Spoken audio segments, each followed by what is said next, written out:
if we could get, I guess, Steve Box, Environmental Stewardship, has a presentation. Yes, I'm here. Okay, Steve, your camera's working good today. We can hear you too. That's good. Yeah, I had to bend it to make it work fine. Okay, all right. Thank you, Doug, for that recommendation. All right, So, we'll go ahead. So I want to thank the district representatives for arranging this meeting to give us a chance to discuss what we consider some unfinished business on consideration 4. And we had hoped that at the March 18 meeting, the consultants would have provided data and some discussions about the impacts of the scenarios that were being considered, all the scenarios for the proposed DFCs on surface waters in comparison with the currently adopted DFCs. And unfortunately, that didn't happen for a number of reasons. And we understand that Steve was out on some family issues, and we are totally empathetic with his situation there. Thank you, Steve. Unfortunately, what we see today is what has been presented also did not make a comparison to the current DFCs so that we could have a real understanding of what that looks like. And I want to thank Andy Weir for bringing in and demonstrating the impact of the S13. No, for his part in what the impacts of this pumping looks like on the landowners. What is important is that we move on to discussion of predicted impacts on the now proposed DFCs based on Run 12 on surface waters and reach some understanding of what that means and what needs to be done to avoid mitigating such impacts. If you want, next slide, please. Environmental stewardship's concerns relate in large part to the need to meaningfully consider and address interactions between these groundwater resources and the surface waters in the territories under the jurisdiction of GMA 12. In relation to today's presentation, it is being offered to address items 8, which we're on now, and item 9 on the agenda that comes next. Next slide, please. This is the graphic that we have chosen to represent the impacts that are predicted by the new GAM. There are a number of ways to look at the information predicted by the GAMs, and Steve Young has provided me with some of that data and presented some of it to you today. Once again, what is lacking in that is a comparison with what our current GAMs are doing, look like. So in this graphic, the blue is the currently adopted DFCs as depicted by Run 3, which was agreed earlier in the review process to be the best depiction by the new GAM of the results based on the pumping files from the old GAM to characterize the 2017 adopted DFCs. The red scenario here is S12. We have brought this up to date for S12. I think the last time you saw this, we were looking at S7 that was voted on in March at the March meeting. When you look at this from a historic perspective, you can see the historic and the calibration period is around 1930 to 1995. And then the development period is from 1995 to 2070. So comparing these two runs, we see that the greatest amount of water, of groundwater being pumped, the greater the reduction in the discharge from the aquifers to the rivers, as we would expect. So this is actually a good example of what Jim Totten noted recently, where the model serves a good measure of the difference between runs. And the key difference here is that the current runs the current DFCs do not cause the relationship between the river and the aquifer to reverse, whereas the S12 scenario does cause the river to change from a gaining to a losing stream somewhere in the 2050 to 2060 timeframe. The next slide, please.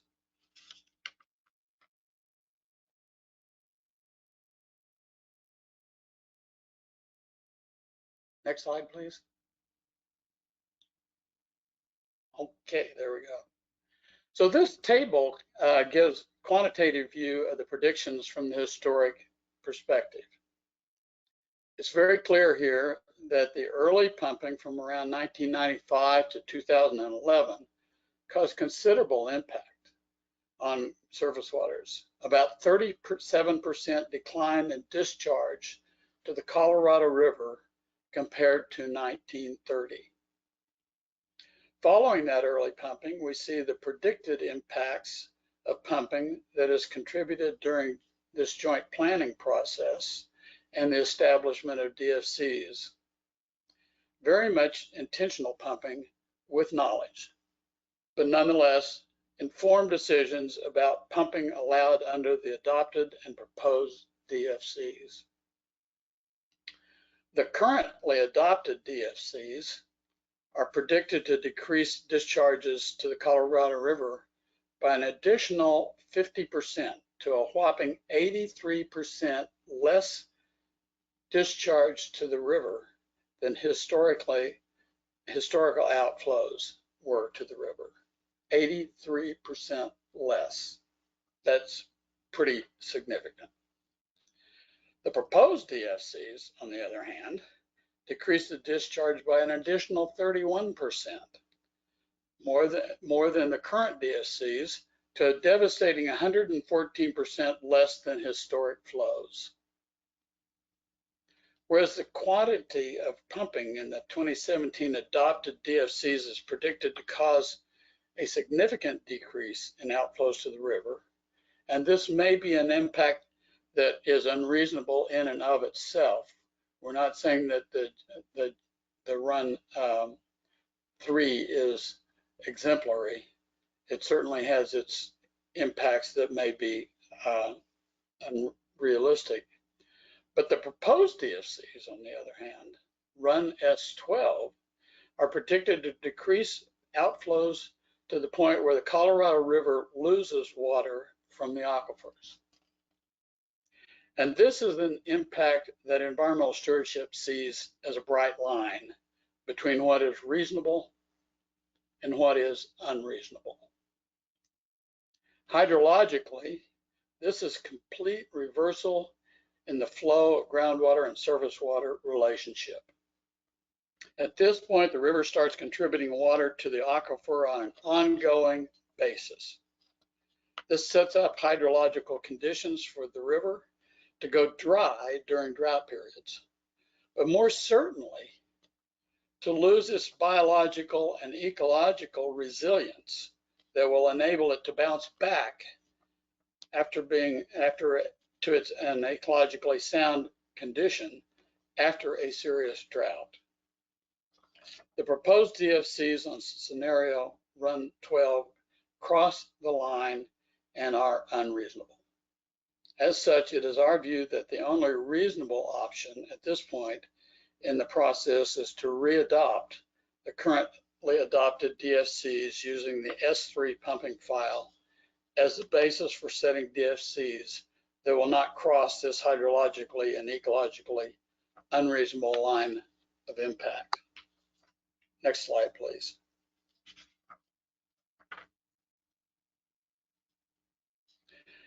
At our December 10, 2020 presentation, we also provided you with the results of an analysis of the impacts of current and the then proposed pumping on the Colorado River from the perspective of a surface water scientist, Joe Trungle, using surface water modeling techniques.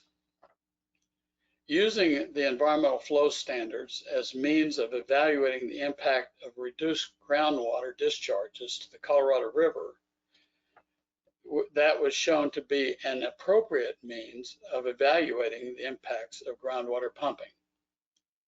And the Senate Bill 3, the basis for the environmental flow standards, established that maintaining the biological soundness of the state's surface waters is of great importance to the economic health and the general well-being of Texans. So now I would like to ask Joe to give us a brief review of his findings. Joe, are you there? Yes, I am. Can you hear me? Yes. Thank you. Can everybody else hear him? Great. Yes, go ahead. Thank you very much for having me today. If you want to go to the next slide, and really the slide after that, this is just introducing myself. I really have just 3 main points I want to touch on real quickly this morning. In this evaluation that we did last year, the first main point for the group is really to understand that water in the Colorado River, surface water in the Colorado River, is essentially fully appropriated. This doesn't mean that no one could ever get a permit again in the Colorado, but during drought conditions, if all of the existing permitted water rights are fully exercised at their authorized levels, there wouldn't be enough water to supply everyone all the water that they have the right to get. So what that means is that any additional reductions in flows in the Colorado could have an impact on existing senior water rights holders. So groundwater pumping, reducing flows in the Colorado River could potentially have an impact on existing surface water rights in the Colorado River. The second main point I really want to talk about is the work that was done to try to understand what the ecological needs of the Colorado River are. I'm sure many of you are aware of the Senate Bill 3 process that we went through several years ago, where groups of experts were brought together and stakeholder processes similar to these to consider all of the available information about the ecological health of this river and develop these standards that were ultimately adopted by TCEQ. But I want to really emphasize that unlike almost everywhere else in the state, there had been significant amount of scientific work done in the Colorado River, largely as part of an earlier water development project proposal with LCRA and SAWS, where we went out and collected site-specific information at 10 locations between the city of Austin and the coast to develop really state-of-the-art hydrodynamic models. We collected fisheries information and water quality information, sediment transport information. There is a great deal of work coming up with these recommendations. They were not something that a group of people sat around the table and decided this was just the best we could do. There's a lot of information to support this data, and it went through a very rigorous process, both when the studies were done and when the SB3 process happened. Not everybody agreed that these were the perfect numbers. Some people thought they should have been higher. Some people thought they should have been lower. But we developed standards in this basin that I think everyone recognizes have a real strong scientific foundation. And what these standards essentially said was that we need to maintain certain levels of flows all the time, and then we need to have some variability in base flows to create habitats to support the ecological communities within the Colorado River. So there's a lot of work that went into understanding what the flow needs need to be in the Colorado, and they're really pretty strong science behind them.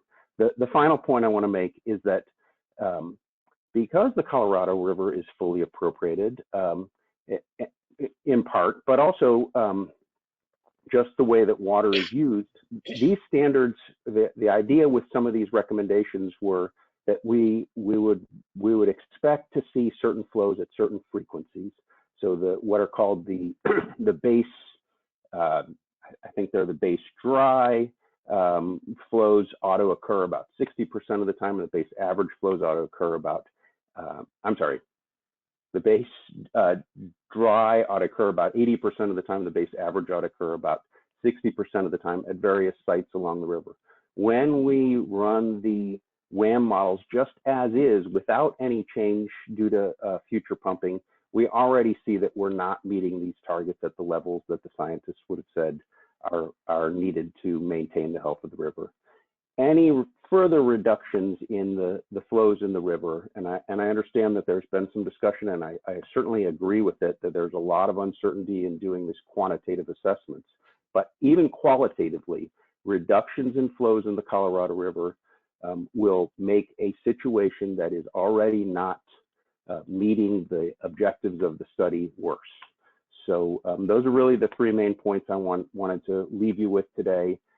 The Colorado River is really fully appropriated as is. Reductions in flows due to groundwater or anything else will have an impact on the ecological health of the river. And there are certainly some details I could go into. I think you've seen some of the tables we've presented before. I don't want to go into that again today. Really just wanted to highlight these three main points. If you want to go to the next slide. Really, that summarizes what I was just saying. So I don't need to repeat it again. Steve, if there's any questions or anything else I missed that you'd like me to address, otherwise I'll hand it back to you. Okay, thank you, Joe. So what I want to emphasize is that we have demonstrated using the best science available, both groundwater availability perspective and the surface water available perspective, that the results of the groundwater pumping will likely result in unreasonable impacts to surface waters, both from the S3 run and particularly from the S12 run. Certainly the proposed S12 DFCs cross the line into unreasonable territory and should be rejected. And if not outright rejected, the potential of unreasonable harm must be recognized and must be dealt with. And that's what we want to talk about next. So our proposal to start dealing with this, thank you, is with the situation that we face is to first monitor the impacts of the groundwater pumping on the Colorado River and its tributaries, to perhaps perform some hydrographic separations to get a closer look at the impacts under historic drought conditions, and to enable DFCs to be adopted in the next round. So there's a lot of work to be done and we don't have time to waste, and that's why we don't want to waste the rest of this year before we had this discussion. So now we're asking George Rice, he will outline the work that we are proposing to do along those lines. Next slide. And then I believe that you have a presentation from George, a separate presentation to put up. You there, George? Yes. Yeah, there's Yes, a separate presentation. I've got it here, George. Okay, thanks, Doug. Yeah, great. Okay. Thank you, Steve. Like Steve said, I'm just going to give a brief overview of our proposal to develop a DFC to protect groundwater discharges to streams. And this DFC is going to be based on field data. What you see here is a schematic cross-section of the physical system that we're dealing with. Going from left to right, we have the stream, then the alluvial aquifer, then the Carrizo-Wilcox, and other aquifers that surround the alluvium. The blue arrows represent exchanges of water between the aquifers and between the aquifers and the stream. And here the stream could represent either the Colorado River or one of its tributaries. Now, what we want to be able to measure and then protect is the discharge of groundwater from the aquifers to the streams. And for the rest of this presentation, I'm going to be referring to the alluvial aquifer because that's probably the most important one in this context.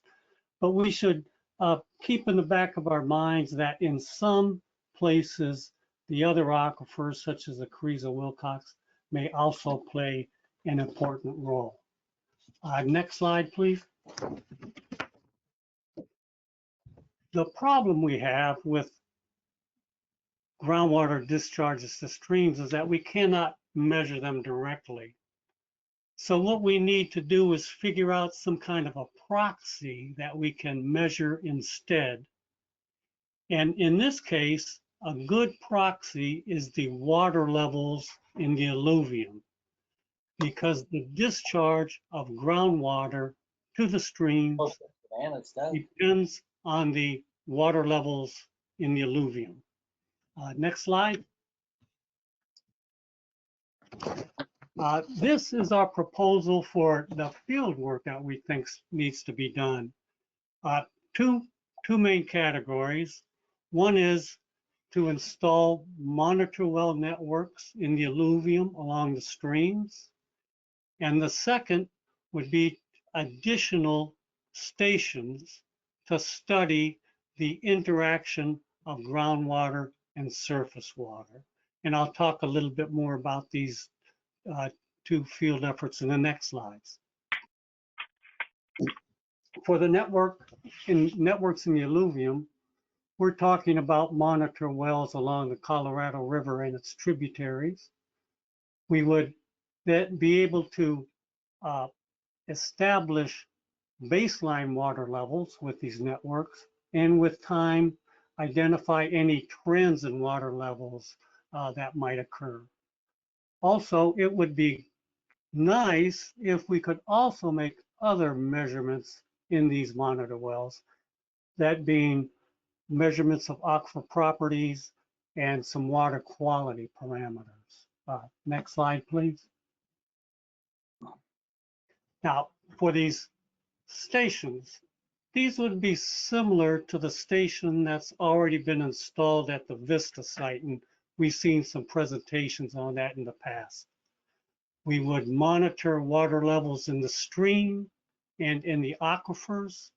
And here it's also very important to measure aquifer properties and some water quality parameters.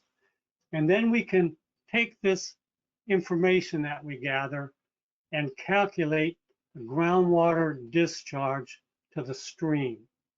And if we're successful in doing that, we could get something like is depicted on the next slide here. This is a hypothetical graph. The numbers here don't bear any relationship to any physical system that we're talking about. It's just to kind of give you the idea of what I'm talking about. This shows on the horizontal axis the water level in the alluvium, and on the vertical axis the discharge of groundwater to a stream. And as you can see from the graph, that the amount of water that gets discharged to the stream depends on the water level in the alluvium. Next slide, please. Now, in order to establish this DFC, which is our goal, I think that 3 steps have to occur. First of all, we need to determine the relationship between water levels in the alluvium and the discharge of groundwater to the streams, like shown in the previous slide. Second, there needs to be some agreement as to what is the minimum acceptable discharge rate to the streams. How much groundwater do we need to keep to allowing to go into the streams? And then finally, we need to set a DFC for water levels in the alluvium that corresponds to the minimum discharge rate that was agreed upon. Next slide, please. Now, again, this is hypothetical, just for illustration purposes, but suppose that it was agreed that we need to maintain a groundwater discharge of 100 acre-feet a year. So then, using this data that we got from our field programs, we could look at it and say, okay, that means that the DFC has to maintain at least 7 feet of water in the alluvial aquifer. Now, of course, this is very simplified. Actually, establishing a DFC would be a lot more complicated than this. But this kind of gives you the general idea of what the approach would be. So to conclude, we think that this proposal that we're putting forth is both reasonable and workable, and that it will achieve our goal of establishing a DFC to protect groundwater discharges to the streams. Now, we also realize that other people might have other ideas and perhaps better ideas to achieve the same goal. And we welcome that. We welcome those ideas. That's the end of my presentation. Thank you for your attention, and I'll turn it back over to Steve. Thank you, George. Very good. So if we can get back to our slides, the other set of slides. Okay, next. There we go. So more detail about the field data that is needed to be collected to accomplish this goal that George has discussed is provided in the comments that we provided to you all on March 18th, 2021. So I'm not going to discuss these in details now. However, I will note that the key to our proposal is to begin gathering the data so that we can realistically and quantifiably define the information too. Colorado River alluvium. Did somebody have a question? Okay. Next slide, please. Just to give you a bit of orientation, this is a map that shows the Colorado alluvial aquifer extending from Travis County down into Colorado and Wharton counties, with Bastrop and Fayette being in between. Next slide, please.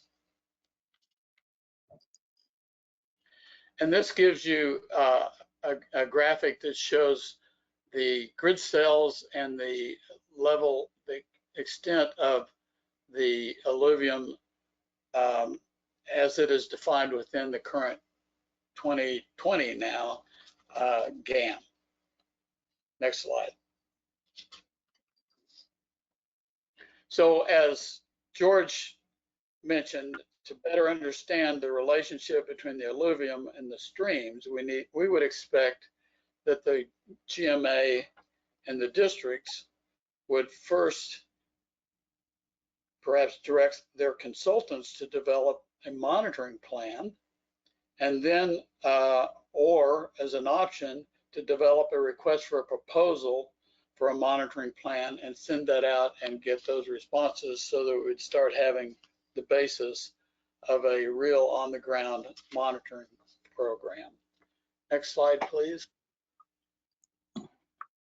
So our proposal to accomplish the DFCs is to protect some of the tributaries. We need to develop management plans leading to DFCs on the Colorado River alluvium, and we propose doing that under section 36-1071 as allowed within the 36-108D2, which is what you see on the screen. Next slide, please. Under 36-1071, we propose that the districts work with surface water entities to develop management plans that address items 4 through 8 listed on this slide. 4 being conjunctive use of groundwater and surface water.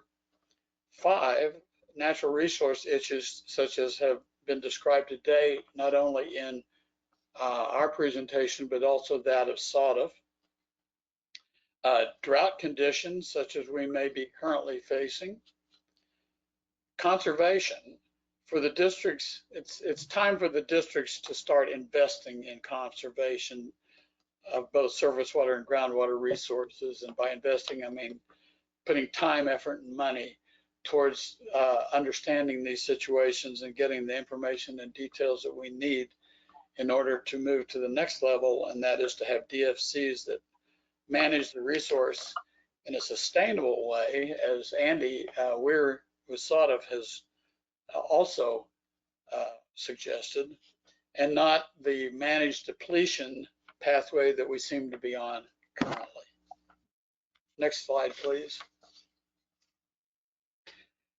So here's a shot at what we think a DFC might read like.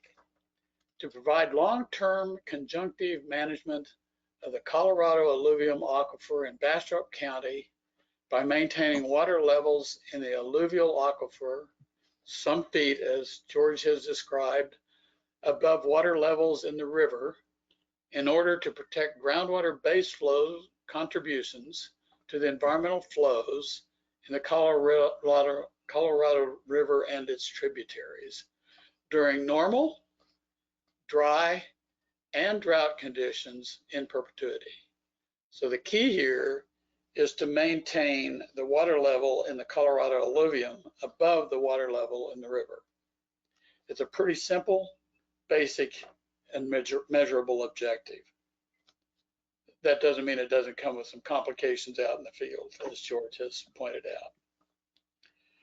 Near-term monitoring data will help us to set quantitative targets to define the DFCs. And the long-term monitoring data will help us refine the DFCs and the management plans so that we are ready to take precise actions when and if there is a need to do so. Next slide, please.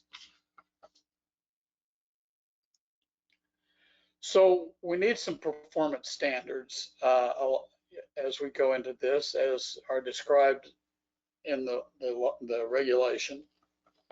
So in the long term, we would expect that the flow of groundwater to the Colorado alluvial aquifer would be maintained such that the flow of the river would be maintained, and an enforceable DFC will be established around that objective. In the short term, we would expect that the flow of the groundwater and river water would be quantified to the extent that it would serve as the basis for a quantifiable DFC. Next slide, please. So we propose that the appropriate way to do this is through management plans, that they be prepared and adopted for the Colorado alluvial aquifer that focus on the management goals that we have just discussed, and that these management plans be included in the management plan updates required at the end of this joint planning session in order to be ready to adopt DFCs during the next cycle. And we would like to have the districts agree to this and agree to doing this in developing their management plans at the end of the cycle. Next slide, please. So finally, what we expect is that the explanatory report, the section on surface water interaction, should explain the intent to ultimately adopt a DFC for the Colorado River alluvium, along with the monitoring activities planned and the information that is intended to be gathered in order to adopt DFCs in the next cycle. Next slide, please. So it's not only have we demonstrated these are the likely results on a local GMA 12 basis, the Texas legislature, as a result of hearings and concerns raised over the last decade, has come to the realization that the controversial and contentious situation where surface waters and groundwaters of the state are regulated in ways that conflict with conjunctive management, this conflict needs to be resolved. To that end, Representative Lyle Larson and Senators Sarah Eckert have proposed that an advisory board be established to develop policy solutions to guide the legislature in dealing with this issue. So together, the science that is before you and the political situation on this issue in the state leave us at a point where we, you as the district representatives in your boards, and we as stakeholders need to start planning a path forward that will help us rise to the challenges that are presented before us. Next slide, please. So we would like to take this time now to have a discussion on how the evidence presented by us today and by Andy impact consideration 4 and the considerations Andy has, but particularly on consideration 4, based upon these three questions. Does the groundwater pumping in the proposed DFCs have the potential for unreasonable impacts? Does the groundwater pumping from the proposed DFCs provide a balance between the highest practical level of groundwater production and the conservation, preservation, protection of groundwater and surface waters in the management area, including the Colorado alluvial aquifer? And what actions need to be taken to prevent or mitigate impacts on the surface waters? So at this point, I would invite you to now enter into such a discussion. Members? Does anyone have any questions for Steve at this time, or for George, or for Joe? So, Steve, with the establishment of saying, a DFC for the alluvial aquifer of a minimum of say X feet above, the river surface, I'm guessing we're gonna base it off of average river elevation or something like that. Is that how you envision that? Because we're obviously talking about something that fluctuates substantially over the course of a year. Yes, I think the key point here is, looking at those three sector time frames. When we're in a wet period, when we're in a dry period, and when we're in a drought period, particularly focusing on a drought period as to what those water levels are in the river that are needed to maintain the environmental flows that are described for the river. Yeah, So it would actually vary with those periods. Yeah, if I may chime in here, Jim, that's certainly one possibility with what you had said, but I think we really won't know, the mechanics of how we're going to do this until we do some of these studies to better understand the relationship between, water levels in the alluvium and the discharge to the streams. Right, and I certainly understand that. And the point I was trying to work towards is, and I can't speak for Fayette County. I'm not familiar with their pumping, but in Bastrop County, we've really only got one set of non-exempt wells that are in the alluvium, and that's the city of Bastrop, which they're working on shutting down. So even with the establishment of a DFC within the alluvium, if we don't have exempt pumpers and we have no way to make changes in exempt pumping in that formation, then I'm assuming your next step is going to be that we have to make changes in other formations. So we're really having to look at an inferred relationship between the alluvium and the river and between the other formations in the alluvium. Is that kind of correct? Yeah, and again, that's, the importance of looking at both the alluvium and the surrounding aquifers at these stations to better understand that relationship. Right. I just wanted to make sure I followed your reasoning on that, because it's not just regulating the production in the alluvium per se. You're really looking at using the alluvium as a proxy for regulating production in the other formations. Yeah, that would be involved, yes. Yeah, George and Steve, this is Andy Donnelly. So how are you going to factor in the impacts of what Steve Young talked about earlier? I mean, we've got the alluvial aquifer, and you've got a lot of other factors that come into play there. You've got the shallow flow systems, whatever you have, precipitation that falls directly on that alluvial plain. And then you've also got this component of bank storage, which, as Steve talked about in his presentation, 96%, it was higher than I imagined, 96% of base flow of groundwater discharge from the alluvial aquifer following a flood event for 4 months is from that bank storage. And that obviously means that when you have, flood events, it's going to be significantly impacting water levels in that alluvial aquifer, regardless of whether or not it's drought or, this or that. How are you going to factor in those significant impacts to a DFC and potential management strategies, and especially in other aquifers, given the highly variable nature of what's happening in that alluvial aquifer? Yeah, Andy, that's a good question. And these are the sorts of things, again, that we'll be able to have better answers for once we do these studies. It's, as Steve Young said in his presentation, right now the GAM is a yearly time step. We might have to reduce that time step to take into account some of this more variability, some of this other variability, including a bank storage. So yeah, it's the GAM's never going to get bank storage. I mean, that's not a component that, regardless of what you do with the GAM, regardless of what you take the time step down to, that's not going to get in.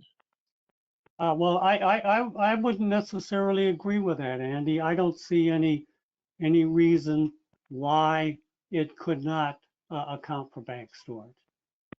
Because when you have a higher water level in the stream, that reverses the gradient, you get flow into the aquifer.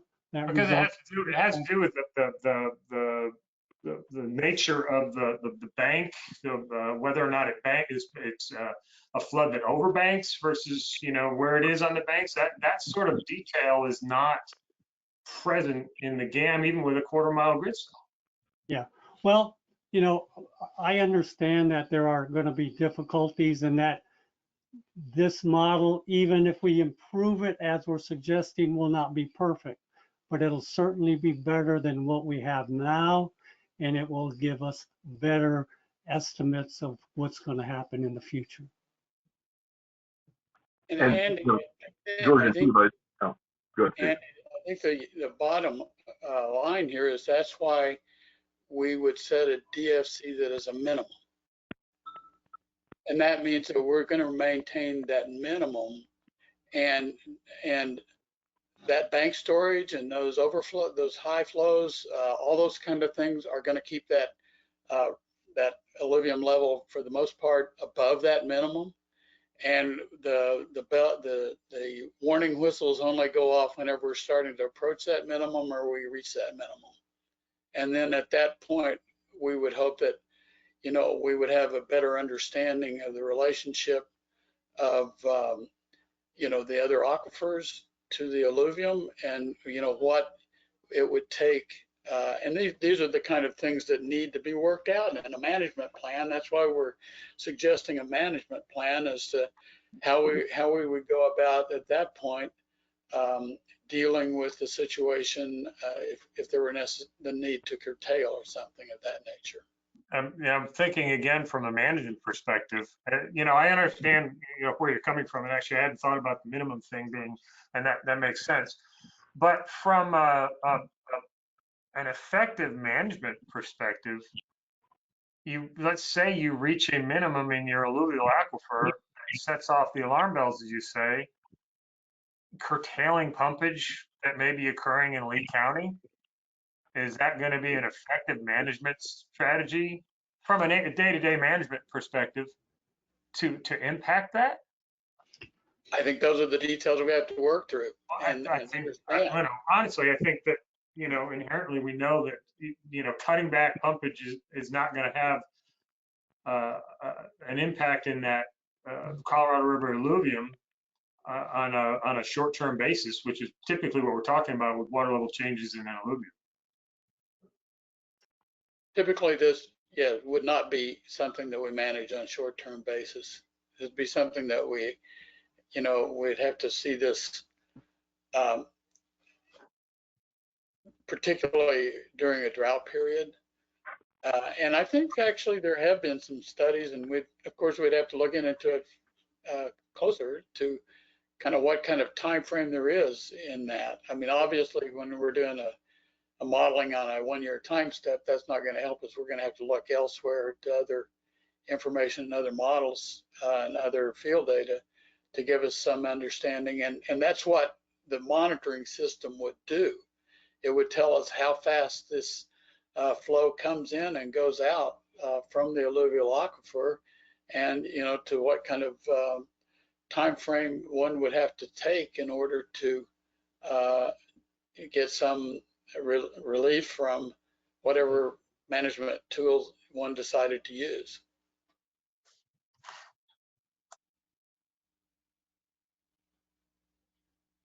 I think it's certainly an interesting idea. You've put together a pretty compelling proposal in all of this.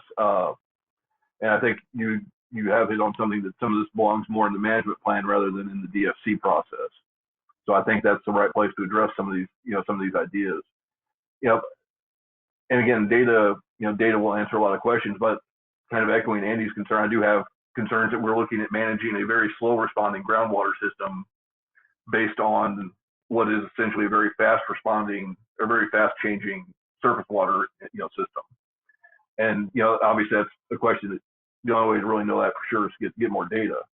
But I think that may be a tricky thing to address, is having essentially fast moving hydrographs in terms of how the surface water, the alluvium is responding, and then how that versus very slow responding groundwater systems, the deeper groundwater systems.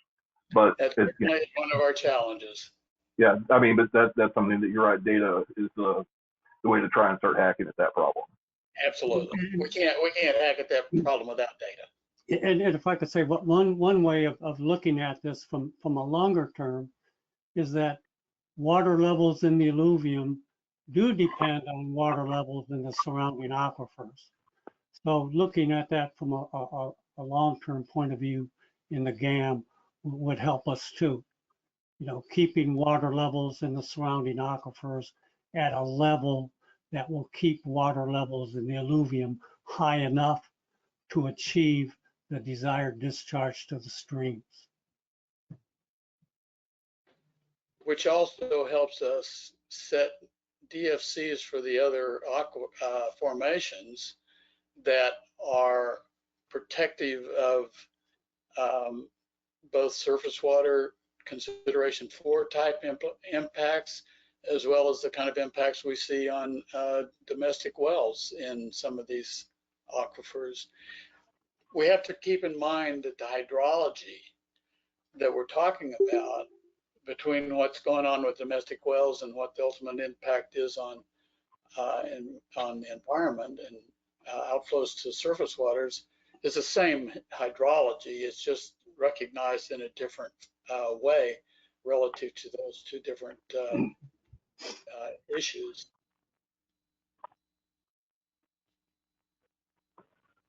Is there any other? So Mike, can I pose the question, do you see that the proposed DFCs, the pumping in those proposed DFCs, particularly the S12, is potentially unreasonable impacts on the Colorado River and its tributaries?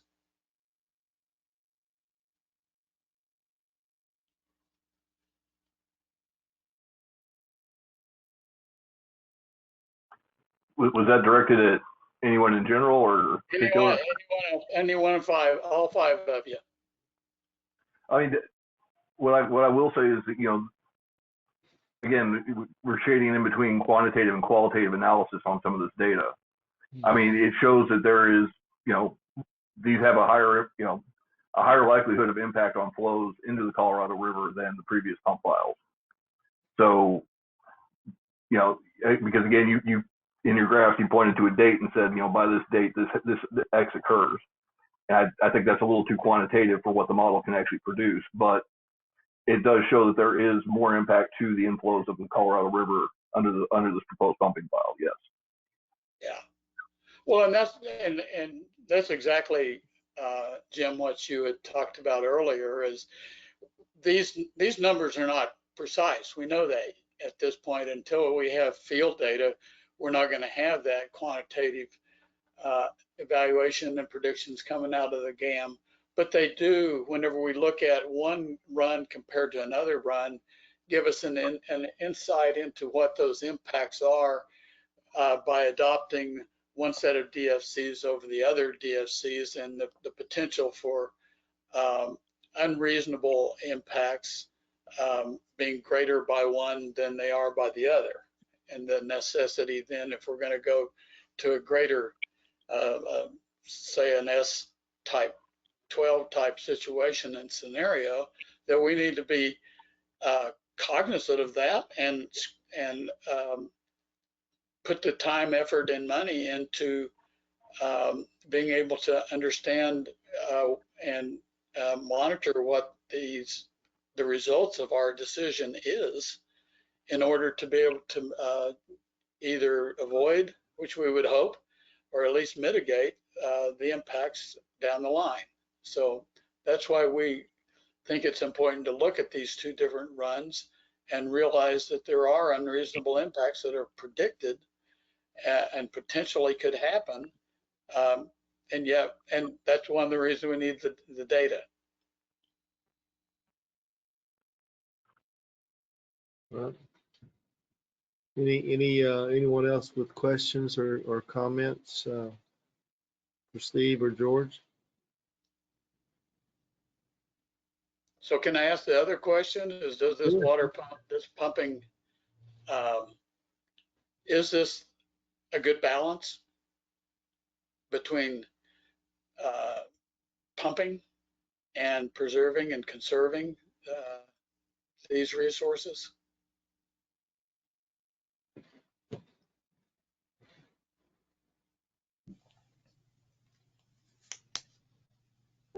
If I may, and I'll speak for Fayette County, where our predominance of any alluvial usage is domestic, very low production comparatively to other areas.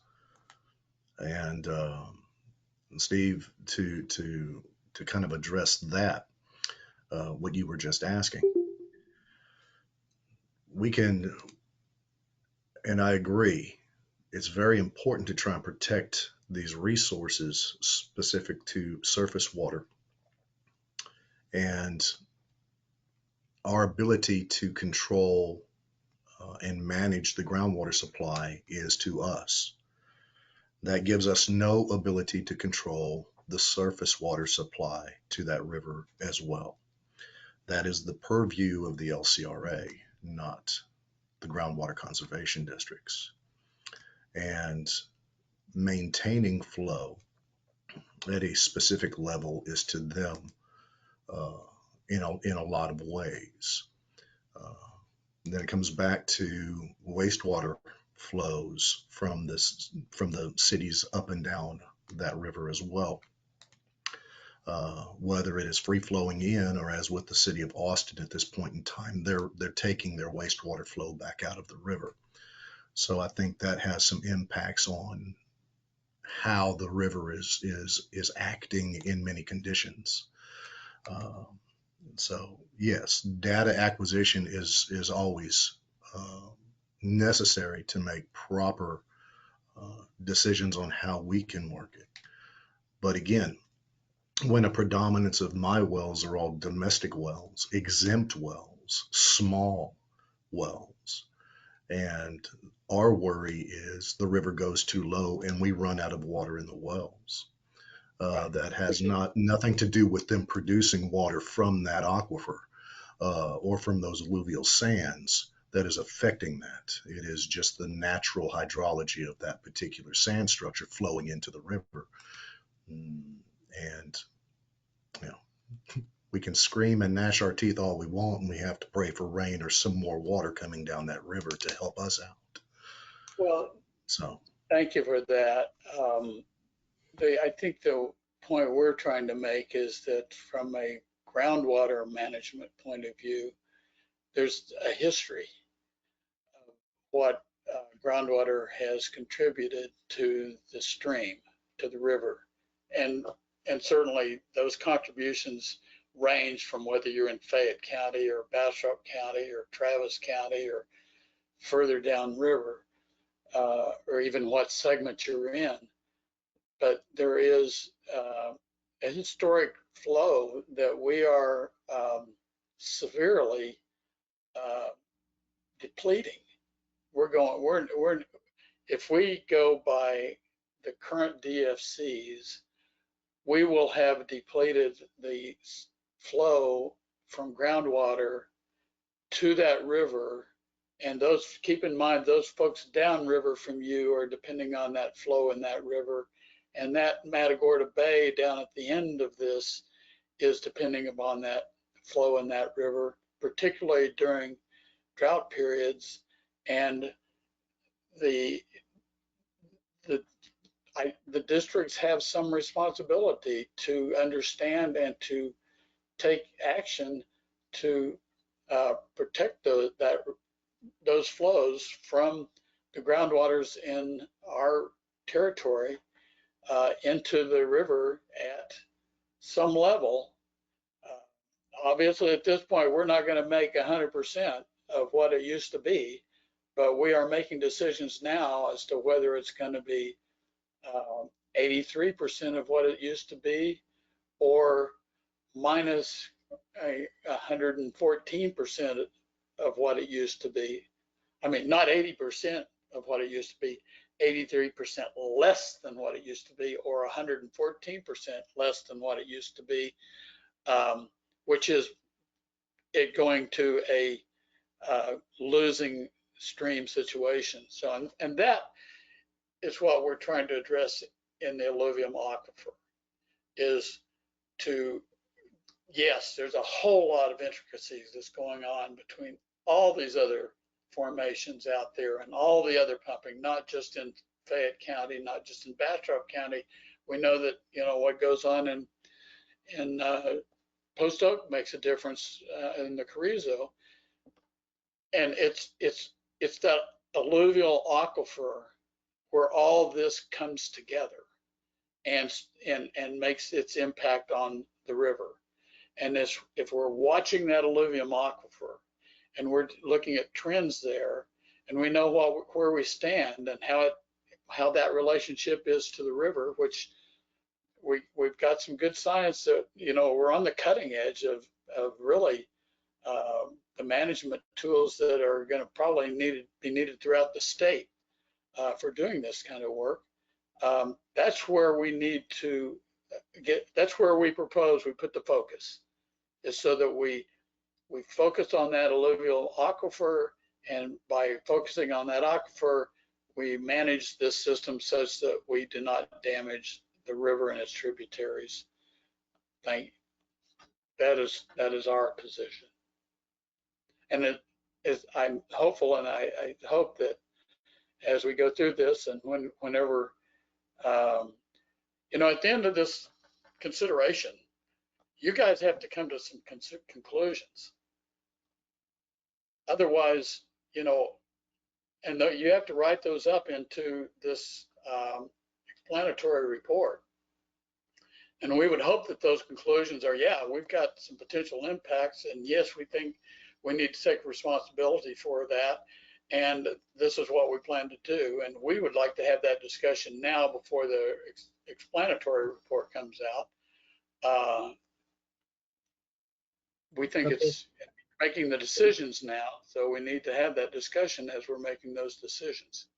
Steve, you guys have made some pretty specific requests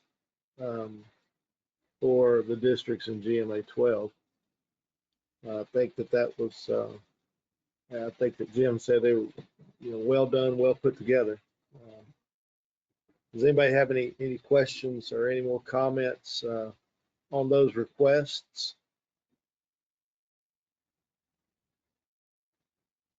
or anything on the process moving forward with those requests? But just kind of tying it back together, you know, a lot of what you're proposing is changes to management plans, and it seems very specific to the Colorado Basin, although I'm sure you'd be happy to see something similar done in the Brazos Basin. Absolutely. Thank you. So I guess my recommendation at this point was really the place to bring those comments is going to be now to the public hearings for the two districts, where you'll have, you know, put these comments, because realistically, I mean, the GMA has no place adopting something regarding a management plan for specific districts. So the place for these comments now is to really take them to the individual districts that you're looking to see these, you know, changes adopted in, and make those presentations there. And part of the reason we're making this presentation today is so that you all won't be surprised whenever we come out and say what we're talking about in S12 is unreasonable and should be rejected. And if not rejected, then we need to figure out how to prevent those impacts, or certainly to mitigate those impacts. And that's what our position will be in those discussions. It may not come as a surprise, Steve, but that wouldn't have surprised me at all if you'd showed up and said that without warning. So. Thank you. Anyone else? Okay, Steve, you guys, your team's done a great job of putting together some very specific information. Some of it is, to me at least, and the discussion has played out very long-term in planning, but certainly some goals worth considering, and they would fit into our charges.